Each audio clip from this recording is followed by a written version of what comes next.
Buenas tardes con todos. Revisemos el repaso número 55. Pregunta número 1. Mujer con embarazo gemelar de 20 semanas de edad gestacional. Ecografía, feto 1, activo de 400 gramos, con pozo vertical mayor de 11 centímetros, morfología fetal conservada y vejiga levemente distendida. Feto 2, activo, 2,95 gramos, vean la diferencia, con un pozo vertical mayor de 1, compárenme 11 con 1, vejiga no visible y resto de morfología sin alteraciones. ¿Cuál es el diagnóstico más probable? Respuesta, síndrome de transfusión feto-fetal. Síndrome de transfusión feto-fetal. Pregunta número 2. ¿Qué signos se evidencia en la ecografía practicada durante el primer trimestre en un embarazo gemelar monocoriónico? Embarazo gemelar monocoriónico, signo de la T. Vean acá, el respaldo bibliográfico, signo de la T en un embarazo gemelar monocorial.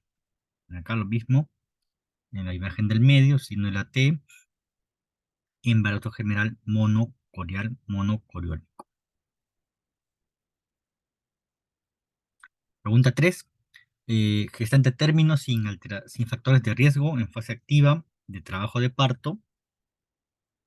Gestante a término sin factores de riesgo en fase activa de trabajo de parto, contracciones uterinas de regular intensidad y latidos cardíacos fetales normales. Luego de una amniotomía, ven acá, luego de una amniotomía presenta ginecorragia en regular cantidad y alteración súbita en la frecuencia cardíaca fetal. ¿Cuál es el diagnóstico más probable? Basa previa. Respuesta, basa previa.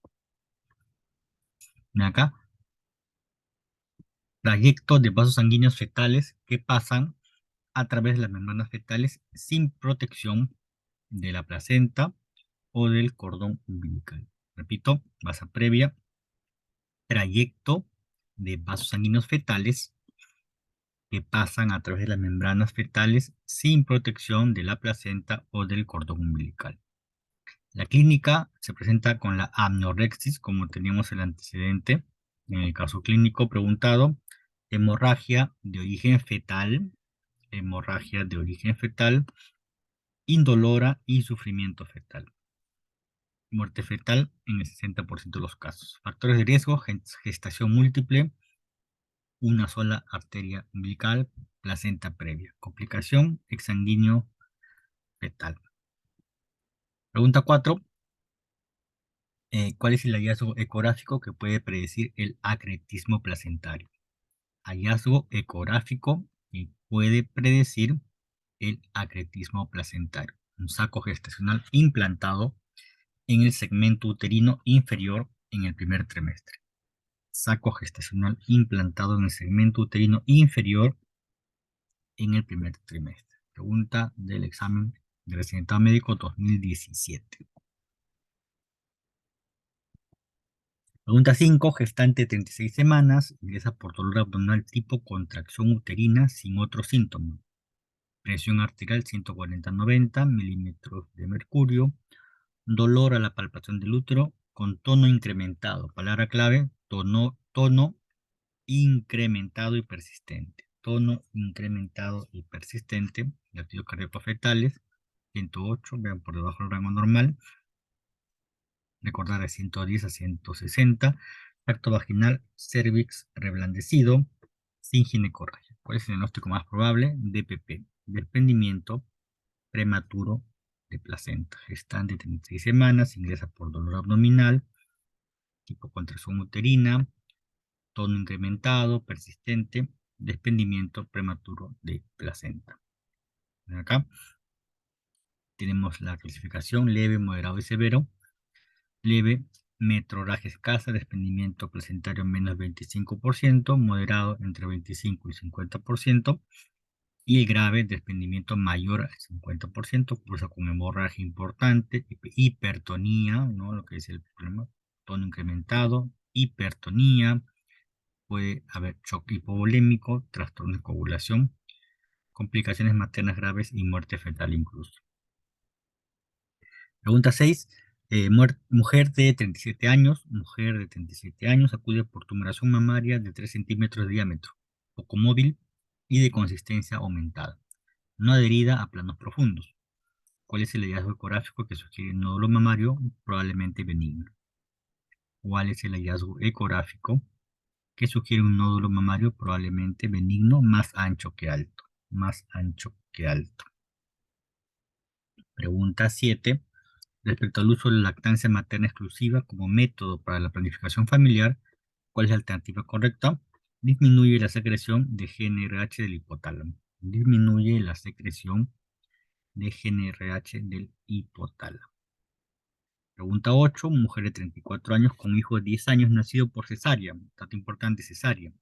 Luego de ello, 2 abortos. También otro dato importante. 2 abortos provocados, por lo que se le realizó un ligrado uterino. Tercer dato importante. Cesárea, abortos provocados y un ligrado uterino previo. Acude por amenorrea de 3 años de evolución y un deseo genésico. ¿Cuál es el diagnóstico más probable? Síndrome de Asher. ¿Cuál es el diagnóstico más probable? Síndrome de Asher. Paciente con diagnóstico del síndrome de Asherman, ¿cuál es la conducta terapéutica inicial? Paciente con diagnóstico de Asherman, ¿cuál es la conducta terapéutica inicial? Histeroscopía quirúrgica. Histeroscopía quirúrgica. Me ven acá por la imagen, puede ver incluso sinequias intrauterinas en este síndrome. Respuesta, letra A, histeroscopía quirúrgica. Pregunta 10, ¿cuál es la alternativa correcta con respecto a la adenomiosis? Adenomiosis, las pacientes son generalmente asintomáticas. En la adenomiosis, las pacientes son generalmente asintomáticas. Pregunta 10. Pregunta 11. Según la clasificación internacional de tumores del ovario, IOTA. Según la IOTA, ¿cuál de los siguientes corresponde a la descripción por ultrasonido de una masa quística probablemente benigna? Probablemente benigna. Ven acá, respuesta letra A, un tumor multilocular. Ven acá, la imagen multilocular de cápsula delgada con un diámetro menos de 10 centímetros. Bajo riesgo, probablemente benigno. Tumor multilocular de cápsula delgada menor de 10 centímetros de diámetro. No es lo mismo, otra fuente bibliográfica, un tumor multilocular, cápsula delgada y un diámetro menos de 10 centímetros, bajo riesgo. Pregunta 12. ¿Cuál es la característica ultrasonográfica que diferencia el cuerpo lúteo del embarazo ectópico? Por lo general, el cuerpo lúteo no tiene un anillo ecogénico grueso. Esta letra A, por lo general, el cuerpo lúteo no tiene un anillo ecogénico grueso. Pregunta 13.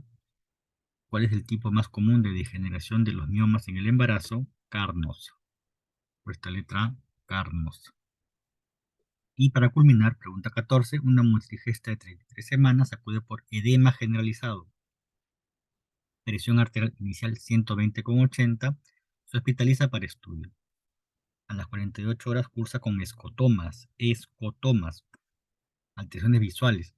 La presión integral se incrementa, vean, hasta 140/90. De 120 la sistólica llega hasta 140 y de 80 hasta 90 en 2 oportunidades.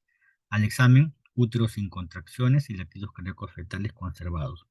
Proteinuria de 24 horas negativa, hemograma, coagulación y plaquetas normales, glicemia 8,2, TGO 70, creatinina 1,2, NST indica efecto reactivo. ¿Cuál es el diagnóstico? Preeclampsia con criterios de severidad. Por los edemas, por los escotomas, etc. Preeclampsia con criterios de severidad. Bueno, muchas gracias por su atención. Este fue el repaso número 55.